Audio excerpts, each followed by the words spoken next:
오늘 모신 분은 이번 금요 성령 집회 강사 중에 가장 모시기 어려웠던 분입니다.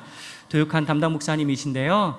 지금 양지를 담당하시고 두란노 해외 선교회로 본부장으로 섬기시느라고 바쁜 일정 보내고 계신데, 그래도 우리에게 귀한 말씀 전해주시기 위해서 먼 길 저기 3층에서 내려오셨는데요. 네, 이 시간에 나오실 때 큰 박수로 환영하도록 하겠습니다.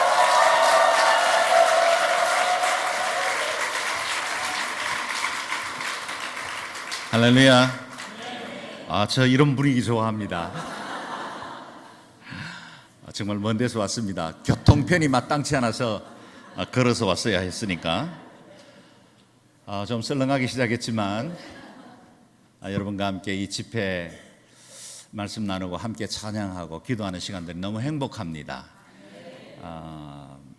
목사님 여름에 왜 이런 거 하십니까? 그런 분들 있어요. 사모하는 분들도 있지만 여름 한철이라도 목사님도 좀 쉬시고 우리도 좀 쉬게 놔두시지 이렇게 꼭 집회를 하십니까? 이런 분들이 있습니다. 근데 제가 좋아서 합니다. 저를 위해서 합니다. 예배하고 또 이렇게 기도하면 너무 행복하고 즐겁습니다. 그리고 성령님 없이는 도무지 목회도 사역도 삶도 살아갈 수 없기 때문에 우리가 다시 한번 성령님 앞에 우리 자신을 내어 맡기고 조아리고 돌아보는 시간 가질 수밖에 없습니다. 하나님은 전지전능하신 분이시죠. 무소부재하시고 모르는 게 없으시고 못하실 일이 없으신, 불가능이 없으신 분이십니다. 그런데 이 전능하신 하나님께서 일으키실 수 있는 여러 기적들 중에 가장 큰 기적이 뭔지 아십니까? 하나님은 온 우주를 지으시고 창조하신 분이기 때문에 풍랑에는 파도를 잠잠케 하는 것 아무 일도 아닙니다. 태양 멈추는 것 과학자는 불합리하다 생각해도 우리 하나님께는 아무 일도 아닙니다. 왜냐하면 창조주이시기 때문에 그렇죠. 그런데 하나님께 정말 힘들어하는 기적이 있습니다. 그 기적이 일어나면 하늘에서 천사들이 파티를 열 정도로 즐거워할 만한 기적이에요. 바로 사람을 변화시키는 것입니다. 하나님조차 사람 변화시키는 것 어려워하십니다. 하나님의 능력이 모자란다는 뜻이 아닙니다. 권세가 없어서도 아닙니다. 하나님은 우리를 지으셨을 때 그분의 완벽한 형상으로 지으셨기 때문에 우리에게 절대적 자유의지를 주시고 우리에게 은혜 받을 사모하는 마음, 주님과 말씀에 반응할 수 있는 능력, 그것들을 허락하셨으면서도 동시에 우리가 그 일을 하기를 기다리세요. 그래서 인간이 아무것도 안 하면 하나님도 아무것도 안 하십니다. 우리가 하나님의 말씀이 살아 운동력이 있어서 권세 있고 온 세상을 움직일 만한 파워가 있어도 우리가 그 하나님께 반응하지 않으면 하나님은 아무 일도 하지 않으세요. 그게 하나님이세요. 그렇다면 여러분, 기적 중에 기적은 저와 여러분이 변했다는 사실 아니겠습니까? 우리가 예수 믿고 있다는 게 얼마나 큰 기적이에요. 우리의 소위를 보십시오. 우리의 본성을 보면 예수 믿기 정말 어려운 존재들이죠. 그런데 이렇게 예수 믿고 이 금요일 날 저녁에 남들 다 쉬고 자야 하는 시간에 이렇게 오지 않습니까? 우리는 변화된 겁니다. 우리는 이미 기적을 살고 있고요. 또 우리 속에 계속해서 이 기적들이 일어나게 될 것입니다. 오순절에 강력한 성령이 임하면서 많은 기적들이 일어났습니다. 그 가운데 가장 큰 기적은 제자들이 변했다는 사실입니다. 그들은 겁쟁이였습니다. 스승을 내버려두고 도망가던 자들이었습니다. 그런데 그렇게 숨어있던 그들이 거리에 박차고 나가 자기를 해롭게 할, 박해하는 자들 앞에서 담대하게 너희가 못 박아 죽인 예수가 부활하셨다고 선포하기 시작한 것입니다. 여러분, 베드로의 변화를 보십시오. 이전에 우리가 알고 있던 그 시몬, 갈대 베드로가 아닙니다. 그의 세계관, 그의 마음도 다 변화되었습니다. 두려움도 그리낌도 없습니다. 베드로의 이전의 모습이 아닙니다. 갈릴리 어부 출신의 무식쟁이가 아니었어요. 성령이 임하자 그는 다른 사람이 된 겁니다. 이 베드로의 변화를 주도하신 분이 바로 성령님이십니다. 우리가 이 여름에 이렇게 성령 집회를 매번 가져야 하는 이유가 있다면 성령님의 능력으로 우리가 변해야 되기 때문입니다. 더 나은 사람으로 세워져야 합니다. 만약 그것을 원한다면 성령 충만 받아야 합니다. 성령의 선물을 받아야 합니다. 오늘 본문 말씀은 오순절 마가다락방에 어마어마한 성령의 역사가 일어나고 난 직후에 있었던 이야기를 기록한 것입니다. 그들은 불을 받았습니다. 성령으로 충만해지자 그 마음속에 담대함이 생겼고 확신에 찬 복음을 길거리로 뛰어나가 전파하기 시작했습니다. 때마침 절기를 지키기 위해서 모여든 유대인들이 깜짝 놀라서 그들의 변화조차도 이해할 수 없는 놀라운 역사들이 일어나게 된 것입니다. 배경을 이해하기 위해서 2장 14절 말씀을 같이 읽어보겠습니다. 시작. 그러자 베드로가 11사도와 함께 서서 자신의 목소리를 높여 그들에게 선포했습니다.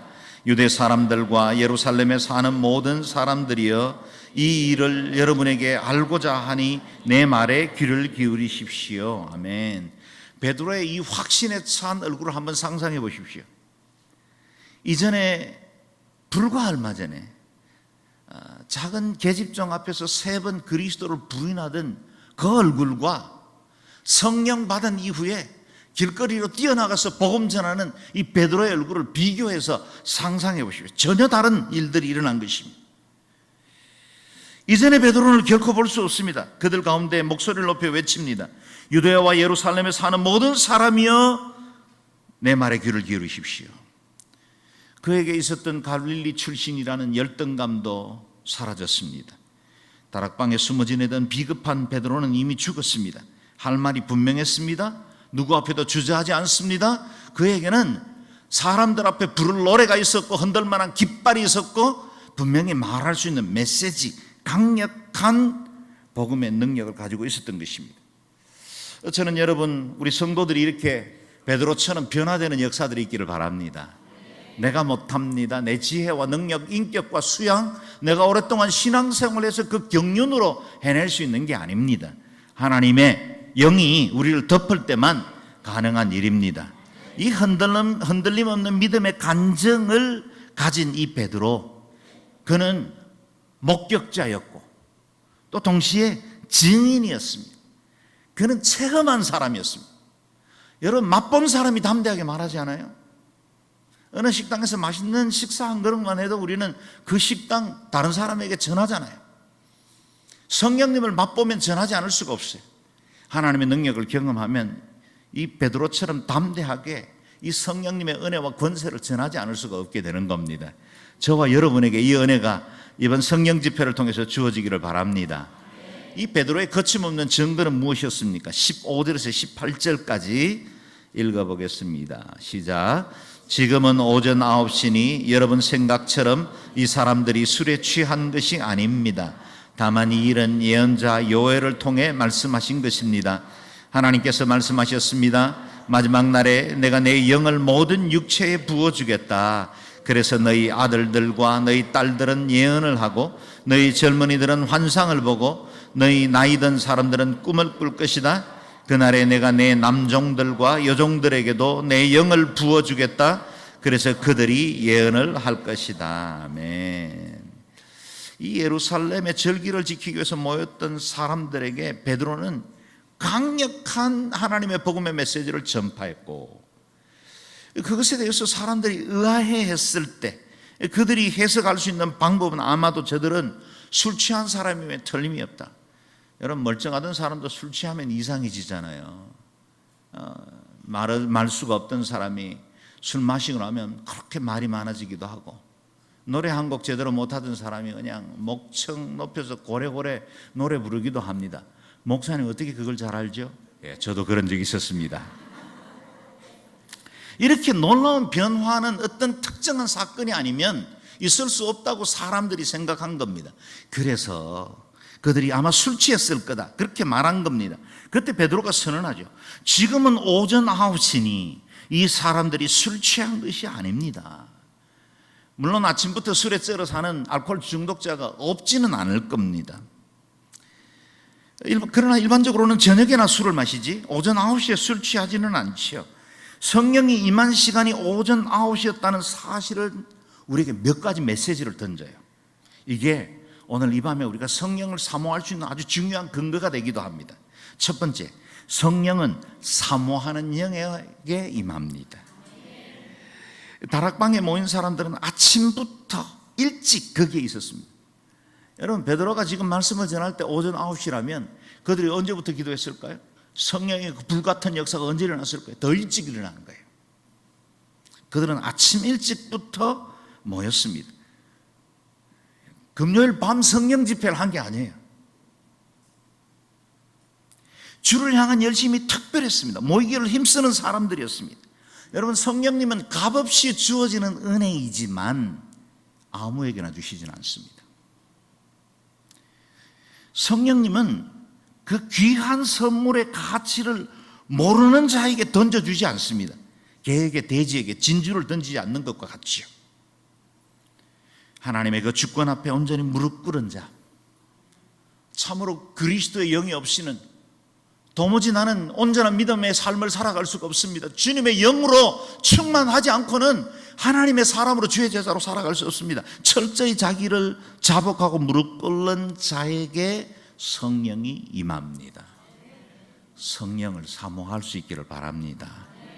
두 번째, 성령님은 건강한 인격에 임하십니다. 성령께서 오전 9시에 그 이전에 임했다는 것이 무엇을 말하고 있습니까? 사람들의 정신이 가장 맑을 때 임한 것입니다. 종교적인 엑스타시가 아닙니다. 밤새도록 똑같은 리듬의 북소리를 들으며 짧은 주문을 반복해서 외우는 동안에 일어나는 엑스타시들은 여러분 세상 종교들도 있어요.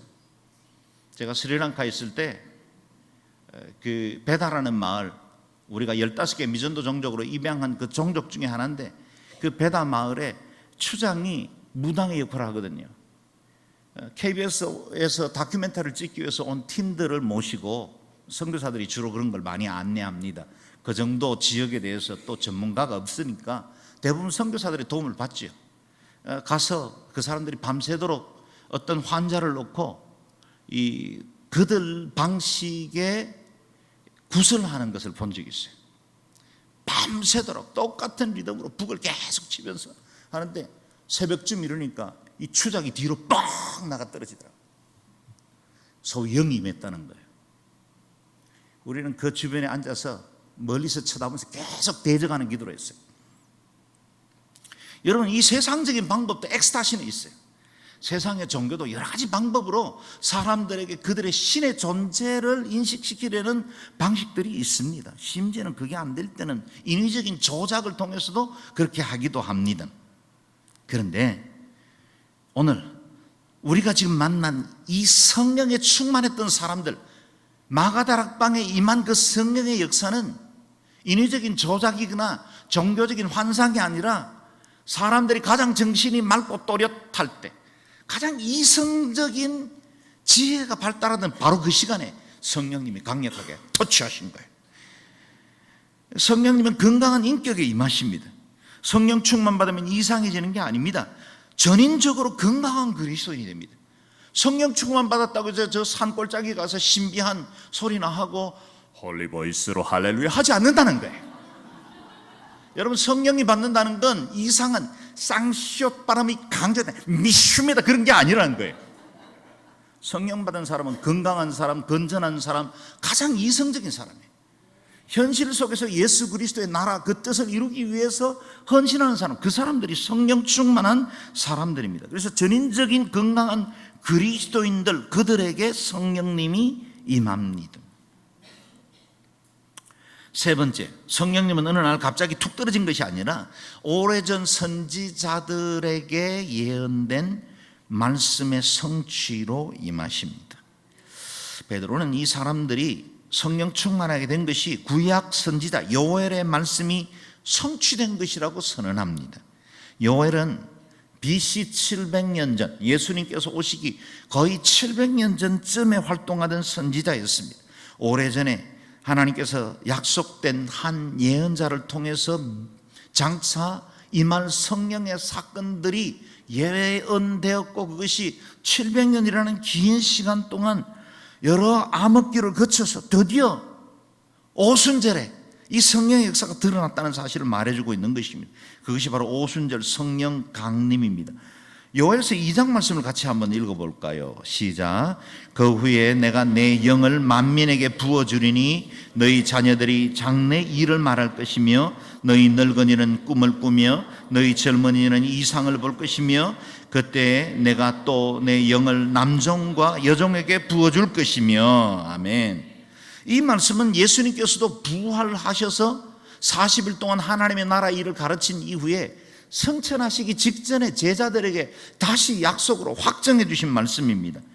요한은 물로 세례를 베풀었으나 너희는 몇 날이 못되어 성령으로 세례를 받으리라.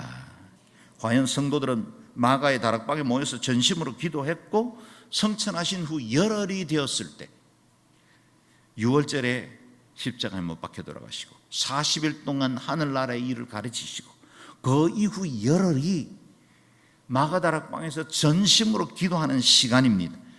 몇 날이 못 되었다라고 말했지만 열흘의 시간 동안 그들이 간절히 사모할 때 어느 날 갑자기 호련히 하늘로부터 강하고 급한 바람이 불어왔고 불 같은 것들이 각 사람들의 머리 위에 임하는 것이 보였다는 거예요. 시청각으로 임한 거예요. 환상이 아니에요. 어떤 몇몇 사람들이 경험했던 어떤 신비한 환상으로 그치지 않고 모든 사람들이 경험할 수 있는 방법으로 성령이 임했다는 거예요. 여러분, 성령이 이렇게 실제적으로 인물에게 오십니다. 그분은 인격이 있어요. 지정의를 가지신 분이십니다. 그분은 본체이십니다. 그분은 완전한 인격이시기 때문에 그분의 완전한 인격으로 우리에게 다가오셔서 우리 인생을 터치하시는 것입니다. 베드로는 수많은 군중들 앞에 담대하게 이 예언이 어떻게 성취되었는지를 선포합니다. 하나님께서 만세가 되면 당신의 영을 부어주실 것이라고 약속하셨는데 거저 주시는 정도가 아니라 내 영을 부어주리라, 부어주시리라 약속합니다. 이스라엘의 기후를 보면 우기가 두 번이 있습니다. 비가 집중적으로 두 번 오는 시즌이 있지요. 10월과 11월에 파종을 위한 이른비가 내립니다. 그 전까지 이스라엘의 땅들은 사막의 끝자락이기 때문에 굉장히 딱딱하게 땅들이 굳어 있습니다. 이런 비가 내리면 그제서야 땅들이 부슬부슬 일어나기 시작하고 생명력을 소유하기 시작해요. 그러면 이제 파종할 수 있게 되는 겁니다. 그리고 그 우기 기간 동안에 얼마간의 비가 오긴 하지만 많이 오지 않다가 3월, 4월 되면 늦은 비가 옵니다. 그리고 그 늦은 비에 쏟아지는 그 비가 마지막 추수 결실을 이루고 곡식들의 풍성함을 가져다 줍니다. 이렇게 마지막 늦은 비가 오는 시즌, 그 시즌이 바로 오순절, 우리의 맥추절이에요. 그래서 우리 성령님은 예수님을 구주로 믿는 모든 사람들을 위해 예비하신 하나님의 늦은 비가 되신 겁니다. 하나님은 우리의 인생의 결실, 마지막 날 추수 때를 위해서 늦은 비로 우리에게 성령을 부어 주셨어요. 신앙생활의 연조가 나는 짧기 때문에 성령 충만까지는 바라지 않습니다. 그렇게 말씀하지 마십시오. 나는 너무 광신적인 신앙은 실습디다. 예수 믿는 거 왜 그렇게 유별나게 믿는지 나는 마음에 안 들어요. 그렇게도 말하지 마십시오.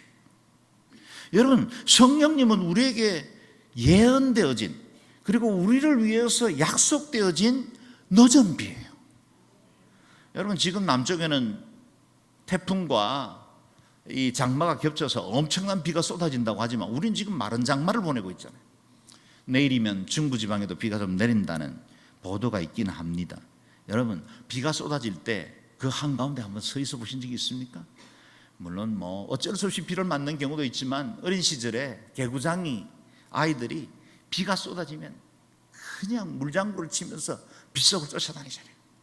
그러면 새앙지처럼 온통 비에 흠뻑 젖은 채로 깔깔거리고 놀았던 기억 혹시 저만 있나요? 여러분, 은혜의 이 마지막 늦은 비가 이렇게 임하는 거예요. 소낙비가 쏟아질 때 뛰어놀던 아이처럼 그야말로 하나님의 은혜가 쏟아졌을 때 아무것도 가리울 수 없는 주님의 은혜로 흠뻑 젖고, 그리고 그 안에서 누리는 즐거움, 그게 늦은 비의 축복이에요. 여러분, 이번 성령 집회를 통해서 우리 안에 그 같은 늦은 비의 은혜가 임하기를 바랍니다. 이렇게 성령으로 충만해졌을 때 드러난 베드로의 행동, 그 설교의 메시지가 뭔지를 보십시오. 32절에서 33절을 읽어보겠습니다. 시작. 이 예수를 하나님께서 살리셨습니다. 이 일에 대해 우리 모두가 증인들입니다. 하나님께서는 이 예수를 높이 올리셔서 그분의 오른편에 앉히셨습니다. 높임을 받으신 예수는 아버지께서 약속하신 성령을 받아 우리에게 부어주셨는데 지금 여러분이 보고 듣는 것이 바로 이것입니다. 아멘. 베드로의 설교를 우리가 이 시간에 잘 묵상할 필요가 있는 건, 베드로가 오순절에서 그 성령 역사를 직접 경험한 이후에 바로 생생한, 아직도 그 뜨거운 마음들이 그대로 있을 때 전한 것이기 때문에 이건 원색 복음이에요. 신학적인 채색이 돼 있지 않아요. 시간이 지나서 내 기억으로 재편집된 게 아닙니다. 바로 성령님이 임했을 때 그의 심령 속에 불같이 일어나는 그 메시지를 들고 문을 쫓아나가서 메시지이기 때문에 여기에는 성령님이 우리에게 임하는 그 원색적인 모습이 그대로 나오고 있어요. 성령님이 오셨을 때 첫 번째 드러난 현상은 예수님을 증거했다는 거예요. 성령님의 선물, 그것은 구주 예수 그리스도를 알게 하는 것입니다. 성령님이 우리 가운데 오신 것 중에 가장 큰 사명이 있다면 우리에게 구원을 주고 싶어 하는 거예요. 여러분, 우리는 성령의 집회에 와서 은사도 받고 치유도 받고 특별히 내게 어떤 영적으로 부족한 부분들을 채우고 싶어하는 갈급함이 있겠지만, 이 첫 번째 단계에서 견고하게 서야만 이후에 이어지는 은혜들도 누릴 수 있는 거예요. 첫 번째는 뭡니까? 예수 그리스도를 알게 하는 것이고, 우리 성령님은 우리를 보혜사가 되셔서 보호하시고 인도하시고 부족한 것을 채우시면서 때로는 넘어지고 부족한 우리를 그리스도의 사람으로 계속해서 다시 돌이키게 하시고 회복시키셔서 온전한 길로 이끌어가는 거예요. 우리 주변에서 만나는 크고 작은 죄인들의 모습들이 나오죠. 어떤 사람 교도소에 가 있기도 하고, 어제도 뉴스에 보니까 어떤 장로님이 그래요. 이런 이야기들 우리가 들을 때마다 너무 마음이 아픕니다. 어떻게 예수 믿는 사람이 저럴 수 있나? 이럴 수 있지만 우리도 우리 자신이 알잖아요. 연약하고 늘 넘어지잖아요. 그런데 그것을 도와주시고 다시 깨닫게 하시고 좀 더 온전한 하나님의 사람을 빚어가게 하시는 분이 바로 성령님이세요. 그래서 성령님은 예수 그리스도의 영이면서 동시에 성령님은 우리를 예수 그리스도에 이끌어 가시는 영이에요. 그래서 성령님은 언제나 우리를 예수 그리스도 한 분만 온전히 바라볼 수 있게 도와줍니다. 성령님은 당신 자신이 주목받는 걸 별로 좋아하지 않으세요. 성령님은 엑스트라 역할을 잘하세요. 주인공을 빛내기 위해서. 삼위 하나님 중에 한 분이시지만 성령님은 당신의 주권을 스스로 드러내는 것보다 오히려 예수 그리스도, 독생성자 예수 그리스도를 통해서 온 인류에게 주시기를 원하는 그 구원을 증가하는 것을 기뻐하세요. 그래서 신학자 데일 브론느는 성령님은 사람들이 자신에게 관심이 쏠리는 것을 싫어한다, 그렇게 말하면서 삼위일체 중 수줍음을 많이 타는 하나님이 성령님이시래요. 어떤 사람들은 앞에 서야 에너지가 나오는 사람이 있는가 하면 어떤 사람은 뒤에서 섬기고 도와주는 것이 기쁜 사람이 있어요. 저는요, 앞에 서야 에너지가 나오는 사람이에요. 그런데 우리 성령님은 얼마나 부드러운 영이신지, 그분은 비둘기 같아서 당신 자신을 드러내기보다는 예수 그리스도를 드러내시고 우리 안에 예수님을 날마다 더 뚜렷하고 분명한 구세주로 세워나가는 것을 기뻐하시는 분이시라는 거예요. 그래서 성령의 9가지 열매, 사랑, 희락, 화평, 오래 참음, 자비, 양선, 충성, 온유, 절제, 이 같은 열매는 다 그리스도의 성품이에요. 그래서 성령님은 우리 안에 그리스도를 드러내기를 원하세요. 우리가 구할 수 있는 그 수많은 은사나 능력보다 이 밤에 더욱더 그리스도를 구할 수 있기를 바랍니다. 여러분, 하나님의 얼굴을 구해야지 하나님의 손을 구하면 안 돼요. 우리는 하나님의 손에서 들려있는 그 수많은 물질과 건강과 우리에게 예비된 그 복, 그 손만 주목해 볼 때가 너무 많아요. 하나님의 얼굴을 보세요. 하나님의 얼굴을 구하시면 나머지는 그냥 보너스로 주어지는 거예요. 그게 예수님 말씀하신 그거 아니에요. 먼저 그의 나라와 그의 일을 구하면 이 모든 것은 보너스로 주리라. 물론 저의 해석입니다. 보너스로 주는 거예요. 보너스에 마음 팔면 안 돼요. 본봉을 잘 받으시기 바랍니다. 이렇게 성령님은 우리 속에 온전히 예수 그리스도가 주인 되도록 도와가는 역할을 합니다. 그래서 건강한 성령 운동은 언제나 십자가에서부터 출발합니다. 십자가의 구속의 은혜. 그래서 베드로의 이 오순절 직후의 설교를 제가 다 강의하지는 않지만 그 내용의 중심에는 끊임없이 그리스도가 나와요. 그리스도께서 십자가에 못 박혀 돌아가셨다가 부활하셨고 하나님 보좌 우편에 앉으셨다. 너희가 못 박아 죽은 그리스도가 부활하셨다. 그리스도를 계속해서 강조해요. 여러분, 오순절에 성령의 역사가 임하면 드러나는 현상은 성령님의 그 현상들, 기이한 신비들을 드러내는 게 아니라 예수 그리스도가 드러난다는 거예요. 성령 충만하십시다. 성령 충만은 곧 예수 충만입니다. 우리를 통해서 예수 그리스도가 드러나고 우리 하나님이 얼마나 고상하고 아름다운 분인지가 증거되어 수 있기를 바랍니다. 그리고 성령님과 예수님은 분리되지 않는 한 분으로 우리 안에서 연속적인 구속 사역을 이끌어 가세요. 그래서 오순절은 유월절 이후에야 주어지는 거예요. 오순절의 신비한 체험은 갈보리 십자가를 통과한 사람들에게만 주어지는 것입니다. 베드로는 성령이 어떤 과정을 통해서 우리에게 임하는지를 말씀하고 있죠. 높임 받으신 예수께서는 아버지께서 약속하신 성령을 받아 우리에게 부어 주셨는데 지금 여러분이 보고 듣는 것이 바로 이것입니다. 아멘. 주님께서 사망으로부터 부활하신 이후에 하나님은 하늘과 땅의 권세를 예수 그리스도께 주셨고 우리 주님을 그 보좌 오른편에 높여주셨어요. 우리 주님을 높이셨죠? 그때 이 약속하신 성령님이 어디로부터 와요? 아버지께로부터 와요. 약속하신 성령은 하나님께로부터 오는데 그 받은 그 성령을 누구를 통해서 주십니까? 예수 그리스도를 통해 주세요. 예수는 우리의 기도의 중보자가 되실 뿐만 아니라 성령의 중보자가 되세요. 그러므로 그리스도 없이는 성령 충만 받을 수 없습니다. 성령 충만이 무엇입니까? 곧 그리스도 충만입니다. 그리스도의 인격과 능력이 내 삶으로 들어온 상태를 우리는 성령 충만이라고 불러요. 그리스도의 영과 그분의 인격, 그분의 능력이 내 속으로 들어온 상태, 그것이 바로 성령 충만입니다.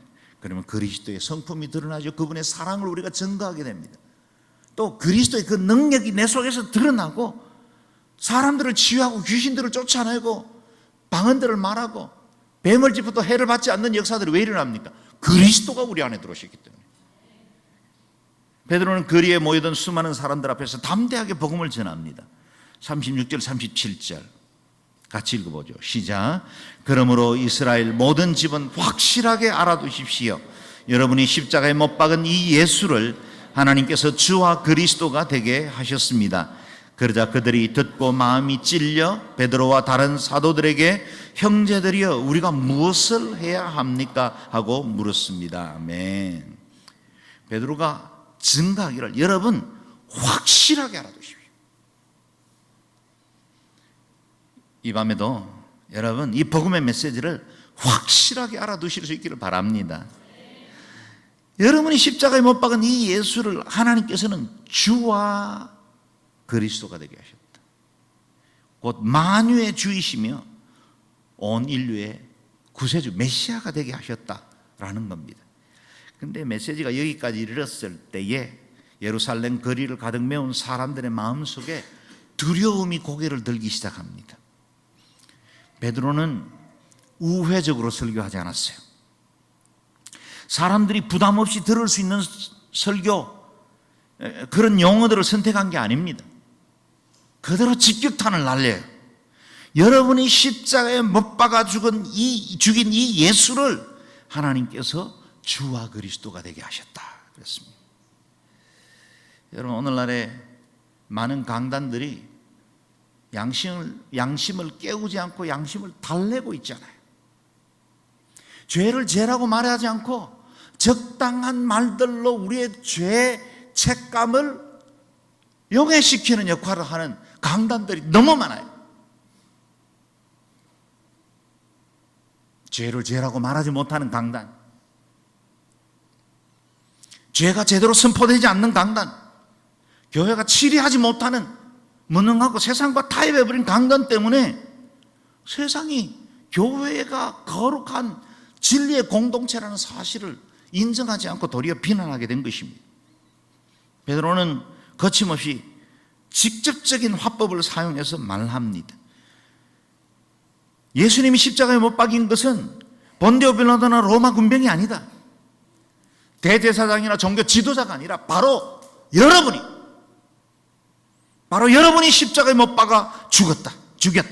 그리고 그 예수 그리스도가 부활하셔서 주와 그리스도가 되었다라고 말씀하고 있는 것입니다. 사도 베드로가 선포한 이 말씀은 좌우의 날선 검과 같이 회중들의 마음, 영과 관절을 찔러 쪼개기 시작했습니다. 잠자던 저들의 영혼이 깨어나기 시작한 겁니다. 여러분, 성령님이 임하시면 첫 번째 드러나는 현상은 속 사람이 뒤흔들리기 시작해요. 아마 처음 성령의 그 은혜를 경험했던 추억을 가진 사람들이 많이 있을 겁니다. 여러분, 성령님을 우리가 맨 먼저 인격적으로 만나기 시작하면 첫 번째가 속이 뒤집혀요. 내 자신을 보게 됩니다. 내 실존을 알게 돼요. 내가 얼마나 큰 죄인인지, 내 속에 얼마나 악한 죄가 도사리고 있는지를 깨닫게 돼요. 의로운 빛 앞에 자신들이 노출되면서 비로소 자신의 본질을 보는 겁니다. 그러니까 사람들이 대굴대굴 구르잖아요. 그 죄 때문에 아파하고 눈물로 기도하잖아요. 저도 제가 처음 예수를 만났을 때 그 뜨거움을 잊지 못합니다. 그야말로 내 안에 있는 이 죄가 얼마나 추악한 건지. 저는 남들이 말하는 선생집 아들이었어요. 우리 아버님이 도선생이셨기 때문에 제가 늘 선생집 아들로 성장을 했습니다. 뭐 시골에 여러분 아시는 대로 선생집 아들은 화장실도 잘 안 가는 걸로 알고 있어요. 그러니까 저희는 언제나 오케이 차일드가 되어야 했어요. 사람들의 이목을 늘 신경 써야 했죠. 그렇게 살아오다 보니 나는 다른 사람에게 큰 해코지 한 거 없습니다. 믿어주세요. 제가 비교적 잘 살려고 애를 쓰던 사람이에요. 그런데 제가 예수의 의로운 빛 앞에 딱 노출되니까 내 안에 죄성이 그냥 여지없이 다 드러나는 거예요. 밤새도록 눈물과 콧물을 쏟아면서 울었어요. 그런데 제가 그 죄의 리스트를 다 기억했냐면 그렇지도 않아요. 뭐 어떤 부흥 강사는 뭐 아기 때 엄마 젖꼭지 깨문 것까지 회개해야 된다고 그랬는데 뭐 그거야 그렇게 기억나면야 좋은 일이죠. 근데 죄송하지만 그렇게 우리가 기억력이 좋지 않거든요. 이 마치 구정물이 담긴 그 통을 막대기로 이렇게 휘저으면 가라앉았던 오물들이 떠오르는 것처럼 우리가 그 주님의 은혜, 성령님의 터치를 경험하면 내 속에 가장 먼저 드러나는 현상은 죄의 실존이 보이기 시작하는 거예요. 죄들이 내 안에 그런 더러운 것들과 악이 숨어 있는지 놀랄 정도죠. 마치 습한 곳에 돌을 덜치면 그 밑 어두운 데 있던 벌레들이 활활짝 흩어지는 것처럼 주님의 의로운 빛이 비치기 시작하면 내 속에 있는 것이 드러나기 시작해요. 말씀 앞에 수치가 벌거벗은 것처럼 드러나게 되어 있죠. 히브리서 4장 말씀 그대로입니다. 같이 읽어볼까요? 시작. 하나님의 말씀은 살아있고 활력이 있어 좌우의 날선 어떤 검보다 예리하여 혼과 영과 및 관절과 골수를 찔러 쪼개기까지 하며 또 마음의 생각과 뜻을 판단하나니 지으신 것이 하나도 그 앞에 나타나지 않음이 없고 우리의 결산을 받으실 이의 눈앞에 만물이 벌거벗은 것 같이 드러나느니라. 아멘. 여러분, 하나님의 말씀이 우리를 터치하기 시작하고 의로운 빛이 우리에게 임하면 마치 만물이 벌거벗은 것처럼 하나님 앞에 드러나는 것처럼 우리 자신이 모든 것들을 그렇게 결산할 때가 온다는 거예요.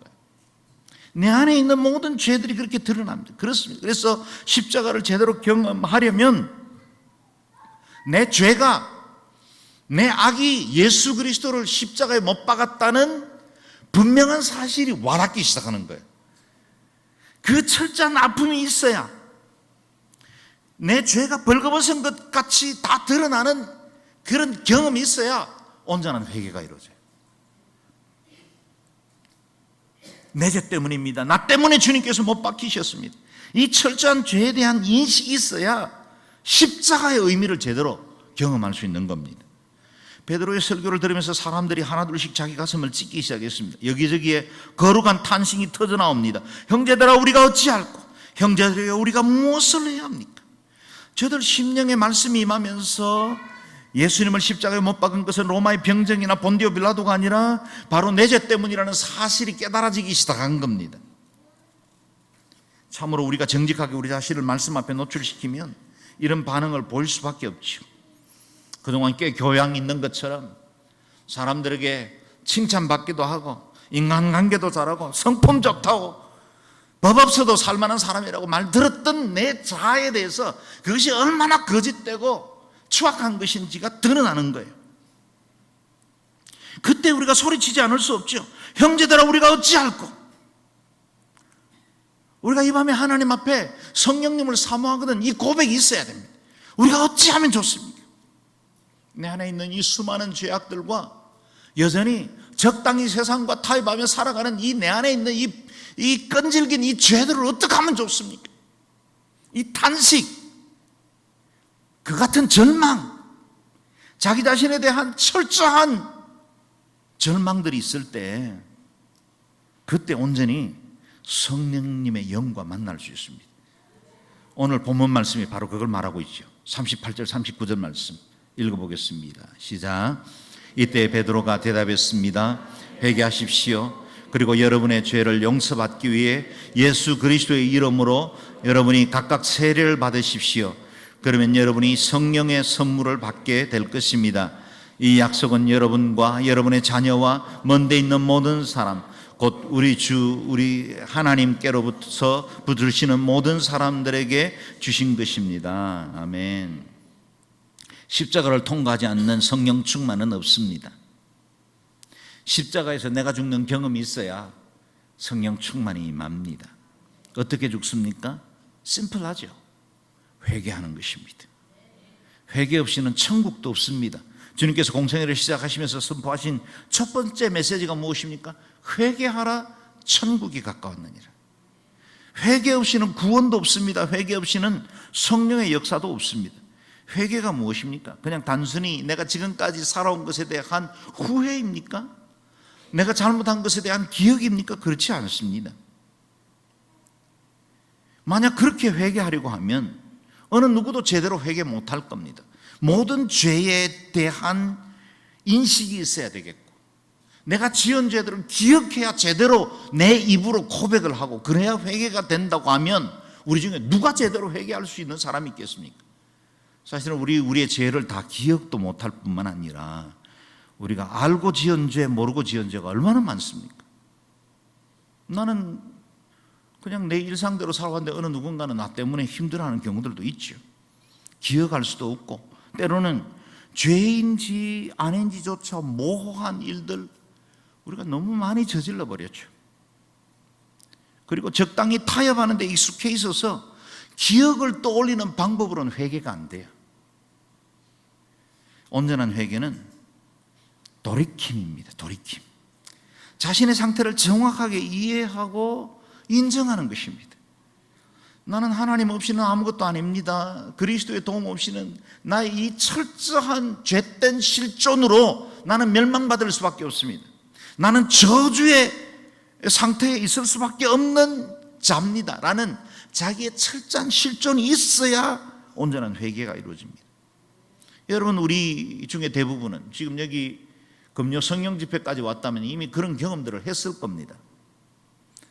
우리가 죄에서 돌이키고 그리스도를 나의 구주로 영접하고 그래서 회개의 단계를 거쳤어요.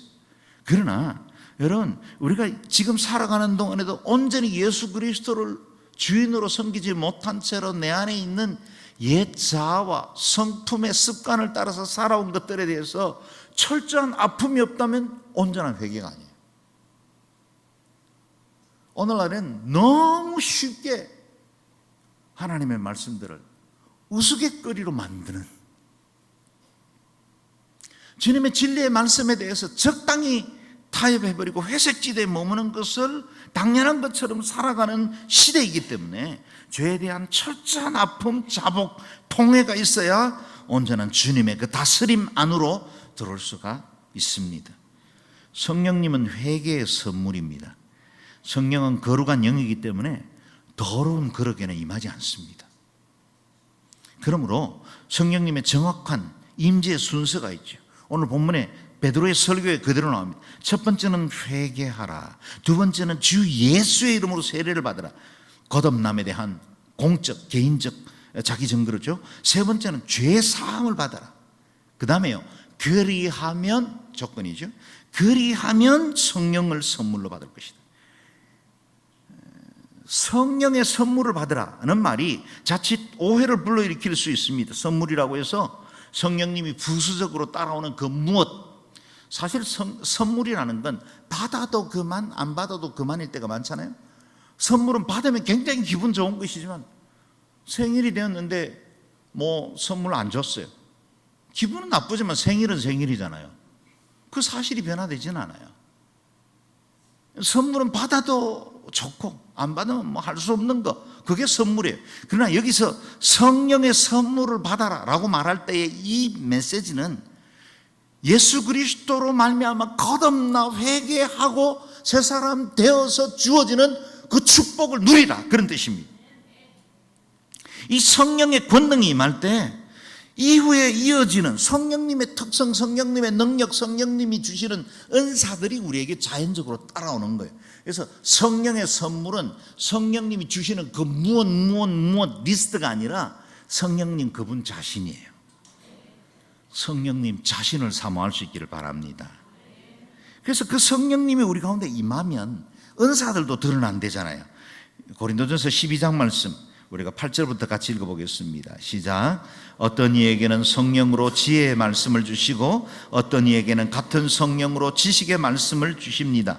어떤 이에게는 같은 성령으로 믿음을, 어떤 이에게는 같은 성령으로 치유의 은사를, 어떤 이에게는 능력 행하는 은사를, 어떤 이에게는 예언하는 은사를, 어떤 이에게는 영을 분별하는 은사를, 어떤 이에게는 여러 가지 방언하는 은사를, 또 어떤 이에게는 방언 통역하는 은사를 주십니다. 아멘. 여러분, 여기 은사에 관한 이야기를 우리가 많이 읽었고 또 사모하는 것들 중에 하나인데, 여기 은사의 내용, 리스트에 관심을 가지면 성령님을 놓쳐요. 어떤 이에게는 성령으로, 그렇죠? 성령님이 우리에게 임하면 그 성령님이 가지신 능력, 치유도 임하고 지식과 지혜의 분별의 은사도 임하고 그분으로 인해서 예언도 하고 그분으로 인해서 분별하는 은사, 방언하는 은사, 통변하는 은사가 임하는 겁니다. 이 밤에 성령님 그분 자신을 모셔드릴 수 있기를 바랍니다. 이 9가지 은사는 우리가 훈련하고 학습해서 얻는 것과는 다릅니다. 하늘로부터 임합니다. 신비의 영역입니다. 그 신비에는 성령님이라는 존재가 우리에게 주시는 파워가 임하는 것입니다. 우리 목회자들이 지난 2월 달에 목회 사관학교, 매년 2월 달, 1월 달에 우리가 갔는데 전임 목회자들, 파트타임 목회자들 다 함께 모여서 350명 정도가 정말 하나님 앞에 다시 우리의 목사됨과 또 우리의 사역에 대해서 점검하고 교회의 영성과 비전을 하나로 묶는 그런 시간을 갖습니다. 그런데 이번에 강사로 오신 분들이 R.T. 켄달이라는 분이 오셨는데 영국의 웨스트민스터 채플 마틴 로이드 존스 목사님의 후임 목사로 그렇게 사역하시던, 그래서 영성과 지성이 겸비된 흔치 않는, 그래서 많은 목회자로부터 존경을 받는 분이십니다. 정말 우리 목회자들이 다 큰 은혜를 받았어요. 근데 목사님 설교에서 특별히 기억나는 것 중에 하나가 기름 부음을 받은 세 종류의 사람. 기름 부음을 받은 세 종류의 사람.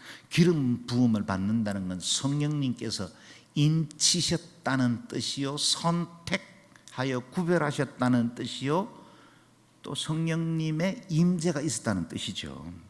이 세 종류의 사람이 있었는데 이 세 사람은 어제의 사람, 오늘의 사람, 내일의 사람이다. 어제의 사람은 영광이 떠난 사람, 오늘의 사람은 영광이 임한 사람, 내일의 사람은 영광이 임할 사람이죠. 켄달 목사님은 이 말씀을 설교하면서 어제의 사람은 이스라엘의 초대 왕이었던 사울이었다. 그는 하나님께 불순종함으로 버림을 받았습니다. 그가 처음 기름 부어 초대 왕으로 세워질 때는 그가 준수했고 겸비했고 탁월한 지도력을 가지고 있었어요. 기름 부음 받았죠. 그런데 그가 불순종하고 하나님 말씀을 거역함으로 성령님이 떠나버렸어요. 기름 부음이 거두어진 겁니다. 그런데 여전히 사울은 그때도 왕이었어요. 성령님의 임재와 기름 부으심은 사라졌는데 아직도 왕이에요. 그래서 왕의 직무와 기능들은 합니다. 이스라엘은 하나님이 선택한 민족이고 하나님께서 구별해 주신 특별한 선택된 백성인데, 언약의 백성인데 그 백성들을 다스리는 왕이 기름 부으심이 떠나버렸어요. 능력은 사라졌지만 과거의 능력을 증명해 보이고 싶었습니다. 여전히 실력 행사를 하려고 했습니다. 그런데 그렇게 할 때마다 계속 꼬이고 무너지고 더 비참해졌습니다. 우리 목회자들이 집회에서 바닥에 무릎을 꿇고 다 함께 가슴을 치며 기도할 수밖에 없었던 것은 우리 스스로가 어제의 사람으로 남아있는 건 아닌가 하는 겁니다. 목사 안수 받을 때 기름 부음도 받았고 하나님의 종으로 부를 때 소명도 있었고 지금도 직능은 감당해요. 목사직이 있어서 설교도 하고 성도들 신방도 하고 목양적으로 여러 가지 하는데 만약 기름 부음이 떠나버렸다면, 어제의 사람이라면 우리의 존재가 뭐예요? 가장 비참한 사람, 가장 불쌍한 사람 아니겠어요? 그것 때문에 우리의 기름 부으심이 다시 한번 임하게 해달라고 간절히 기도했던 기억들이 있습니다. 오늘의 사람은 선지자 사무엘이라 그랬습니다. 그는 어려서부터 성전에서 자랐고 평생 하나님의 일을 하면서 살았습니다. 그리고 오늘의 사람으로서의 사무엘은 언제나 하나님과의 지속적인 관계를 유지했어요. 그래서 그가 하나님 앞에 부름받을 때까지 주의 뜻에 온전히 순종하고 사명을 감당하는 오늘의 사람이 되었습니다. 내일의 사람은 짐작하는 대로 다윗입니다. 다윗은 기름 부으심은 있었어요. 그러나 아직 왕이 된 것도 아닙니다. 권세도 없어요. 그에게는 군대도 없습니다. 왕으로서 결정을 해서 움직일 만한 재력이나 능력도 없었어요. 백성들에게 왕으로 추앙받지도 못하던 때입니다. 그런데 그는 내일의 사람이에요. 이미 기름은 부음받았어요. 그런데 내일의 사람이기 때문에 그는 광야에 있어도 도망자의 신세로 살아도 자신을 추격하는 살기등등한 사울의 위협이 있어도 그는 여전히 꿈꾸는 자였고 비전을 소유한 자였고 사명을 향해서 달려가고 있었어요. 여러분에게 묻습니다. 알티 켄달이 우리 목사님들에게 도전했던 것처럼 여러분에게 다시 묻고 싶어요. 여러분은 어제의 사람입니까? 오늘의 사람입니까? 아니면 내일의 사람입니까? 혹 과거에 목사님 저 성령 충만 다 받아봤어요. 저도요 진짜 그때는 뜨거웠거든요. 제가 진짜 열심히 섬기고 기도 정말 잘했어요. 혹시 어제의 사람으로 여전히 과거를 팔아잡수고 계시지는 않습니까? 여러분, 안수집사로 세워지고 권사로 세워지고 장로로 세워질 때 하나님 기름 부으신 그것이 직능으로 남아 있습니까? 아니면 기름 부으심이 지금도 이어지는 현재 사람으로 살고 있습니까?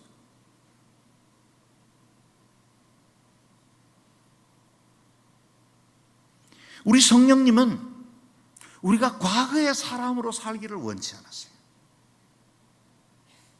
어제의 사람으로 살지 않고 오늘도 여전히 성령님의 기름 부으심 안에 있고 그분의 인도하심을 따라 순종하며 살아가는 오늘의 사람, 내일의 사람이 되기를 원하세요.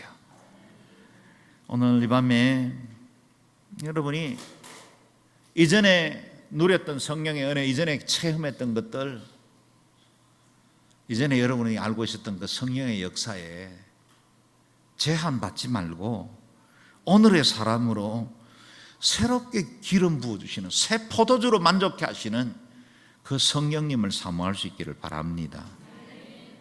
우리가 잘 아는 에베소서 5장 말씀에는 또한 술 취하지 마십시오. 잘못하면 방탕에 빠지기 쉽습니다. 오히려 성령으로 충만하게 되십시오. 도전하고 있죠. 여러분, 여기 술 취하지 말라는 것도 명령이지만 성령 충만하라는 말씀도 명령이에요. 우리 중에 어떤 그리스도인이 술 취해서 예수 믿는 사람들답지 않게 살아가고 있다면 우리는 비난할 거예요. 정죄하기도 할 겁니다. 몇몇 사람들끼리 수군덕거리기도 할 거예요. 그런데 어느 누군가가 성령 충만 받지 못하고 있는데도 그것을 자연스럽고 당연한 것처럼 여기고 있지는 않습니까? 둘 다 똑같은 명령이에요. 술 취하지 말라는 것도 명령이라면 성령으로 충만하게 되라는 것도 명령입니다. 하지 말아야 할 것과 해야 할 것이 분명히 있는 것처럼 우리가 성령의 충만한 자로 서라는 명령에도 기꺼이 순종해야 합니다. 아드리안 로저스는 말합니다. 성령 충만하지 않는 그리스도인은 사실상 반역하며 살아가고 있는 것이다. 하나님께 대한 그의 불순종은 연약함이 아니라 사악함이다. 정말 두려운 말씀이죠. 성령 충만하지 않는 것은 반역이라는 겁니다. 불순종입니다. 성령 충만하지 않는 것은 우리가 연약해서가 아니라 육체적으로 약해서가 아니라 적당히 타협하는 사악함이 그 안에 있기 때문에 일어나는 현상인 겁니다. 성령 충만은 우리 안에 당연히 주어져야 할, 그리스도인으로서 마땅히 해야 할 사명이기도 하고 또 우리의 의무이기도 합니다. 마지막 39절 말씀을 다시 한 번 더 믿음으로 읽겠습니다. 시작. 이 약속은 여러분과 여러분의 자녀와 먼데 있는 모든 사람, 곧 주 우리 하나님께서 부르시는 모든 사람들에게 주신 것입니다. 아멘. 성령 충만의 약속은 우리와 우리 자녀들과 모든 사람들에게 예비된 것이라 하십니다. 여기에 저와 여러분이 제외될 리가 있겠습니까? 하나님께서 부르신 모든 자들에게 주실 선물이라고 말씀하셨다면 바로 우리를 위해서 예비된 축복입니다. 여러분과 저를 위해서 주신 하나님의 은혜가 이미 우리를 위해서 약속되어 있습니다. 이제 그 성령님의 은혜를 누리시기를 바랍니다. 구하십시오. 그리고 그 성령님이 우리에게 임하시기에 합당한 존재로 서실 수 있기를 바랍니다.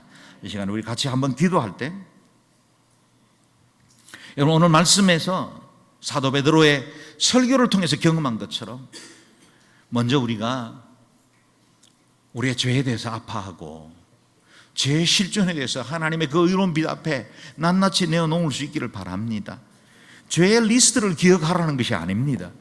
내 안에 있는 그릇된 태도, 내 마음속에 주인처럼 행세하고 있는 그리스도가 앉아야 할 그 자리에 내가 마치 인생의 주인인 것처럼 이끌어가고 있는 이 모든 것들, 그것이 우상이 되기도 하고 세상의 물질들, 내가 추구하고 내가 기뻐하던 그 쾌락들이 내게 우상으로 있던 이 모든 것들을 주님의 손에 내려놓아야 합니다. 철저히 돌아서야 합니다. 하나님 한 분만 채워야 합니다. 예수 그리스도 외에 다른 것 무엇으로 내 인생의 소망도 위로도 없습니다. 주님 한 분만 구합니다. 성령님의 은혜로 충만키를 원합니다. 이 시간에 우리의 존재 자체를 주님 앞에 의탁하며 주의 이름을 부르며 함께 기도하겠습니다.